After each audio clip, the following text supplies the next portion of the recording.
অন্নপূর্ণা যোজনা নিয়ে বড় খবর। আগেই ঘোষণা হয়েছিল, সেই অনুযায়ী সোমবার থেকে অন্নপূর্ণা যোজনার তৃতীয় কিস্তি পাঠাতে শুরু করেছে রাজ্য সরকার। এদিন নবান্ন থেকে সাংবাদিক বৈঠক করে রাজ্যের স্বাস্থ্য প্রতিমন্ত্রী সুমনা সরকার ও তথ্য ও সংস্কৃতি দপ্তরের প্রতিমন্ত্রী পূর্ণিমা চক্রবর্তী ঘোষণা করেন। ভেরিফিকেশনের সময় প্রাথমিকভাবে 17 লক্ষ আবেদন কিন্তু বাতিল করা হয়েছে। তবে যাদের নাম বাদ গিয়েছে তাদের কাছে পুনরায় আবেদনের সুযোগ দিয়েছে বলে জানানো হয়েছে। অন্নপূর্ণা যোজনায় আবেদনকারীদের জন্য বড় আপডেট। যারা এখনো পর্যন্ত টাকা পাননি তারা কবে নাগাদ টাকা পেতে পারেন জানিয়ে দেব ভিডিওর মাধ্যমে। তো অবশ্যই ভিডিওটি আপনি শেষ পর্যন্ত কন্টিনিউ করুন এবং চ্যানেলে নতুন হলে অবশ্যই অন্নপূর্ণার সঠিক খবর পেতে চ্যানেলটাকে সাবস্ক্রাইব করুন। জানিয়ে দেব কারা কারা টাকা পাবে, কারা পাবে না এবং কাদের কাদের আবেদনপত্র বাতিল হয়েছে। তো চলুন ভিডিওটি শুরু করা যাক। দর্শক মণ্ডলী, আপনারা শুনছেন এবং দেখছেন ইনফরমেশন বাংলা 24 ঘন্টা ইউটিউব চ্যানেলের অন্নপূর্ণা যোজনার সর্বশেষ আপডেট। আপনারা এখানে দেখতে পাচ্ছেন 1,45,00,000 মহিলা পাচ্ছেন অন্নপূর্ণার টাকা। সোমবার থেকে রাজ্যের যোগ্য মহিলাদের ব্যাংক অ্যাকাউন্টে এই প্রকল্পের টাকা পাঠানোর প্রক্রিয়া শুরু হয়েছে। নবান্নে সাংবাদিক বৈঠকে স্বাস্থ্য প্রতিমন্ত্রী সুমনা সরকার এবং তথ্য ও সংস্কৃতি এবং পর্যটক দপ্তরের প্রতিমন্ত্রী পূর্ণিমা চক্রবর্তী জানিয়েছেন, চলতি পর্যায়ে অন্নপূর্ণা যোজনার সুবিধা পাবেন 1,45,00,000 মহিলা। 17 আগস্ট থেকে অর্থাৎ সোমবার থেকে শুরু হয়েছে। আগামী 20 আগস্ট পর্যন্ত ধাপে ধাপে তাদের অ্যাকাউন্টে টাকা পৌঁছে যাবে।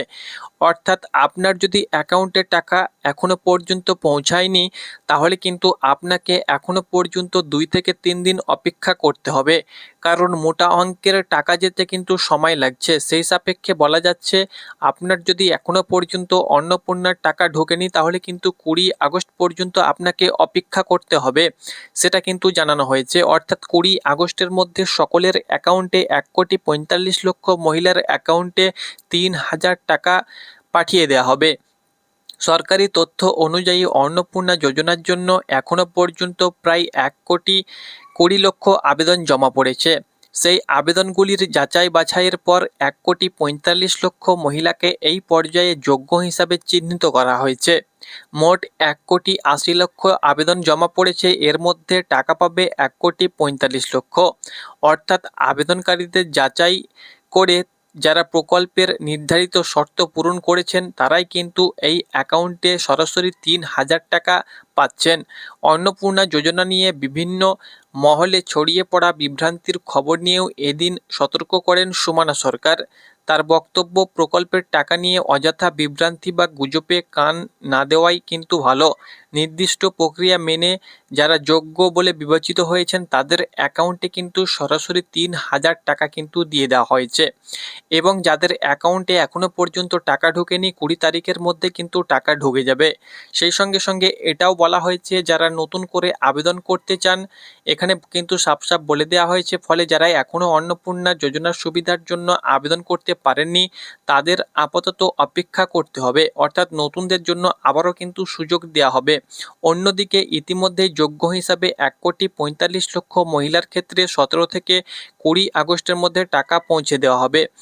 নতুন সরকারের 100তম দিনে এই বড় পরিসরে অর্থ প্রদানের রাজ্যের সামাজিক সুরক্ষা কর্মসূচির অন্যতম গুরুত্বপূর্ণ পদক্ষেপ হিসাবেই তুলে ধরেছেন সরকার। তার সঙ্গে সঙ্গে বলা হয়েছে, যে সমস্ত মহিলাদের 80 লক্ষ আবেদন, অর্থাৎ যে সমস্ত মহিলাদের ফর্ম বাতিল করে দেওয়া হয়েছে তারা চাইলে আবারও কিন্তু নতুন করে ফর্ম জমা দিতে পারেন। তাদেরও কিন্তু আবারও যাচাইকরণের পর কিন্তু টাকা দেওয়া হবে। তো এটাও কিন্তু জানিয়ে দেওয়া হয়েছে।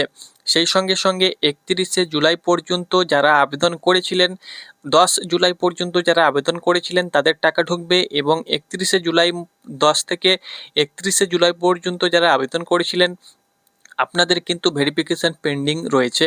সেই সঙ্গে সঙ্গে অনলাইন স্ট্যাটাস সহ আরও অন্যান্য তথ্য কিন্তু আপনারা ওয়েবসাইটে খুব শিগগিরই আপডেট পেয়ে যাবেন। তো এটি ছিল আপডেট। আপনারা যারা টাকা পেয়েছেন এর আগের প্রথম কিস্তি, দ্বিতীয় কিস্তি, তারা কিন্তু এই মাসেই 20 তারিখের মধ্যেই কিন্তু তৃতীয় কিস্তির টাকাটি আপনারা কিন্তু পেয়ে যাবেন।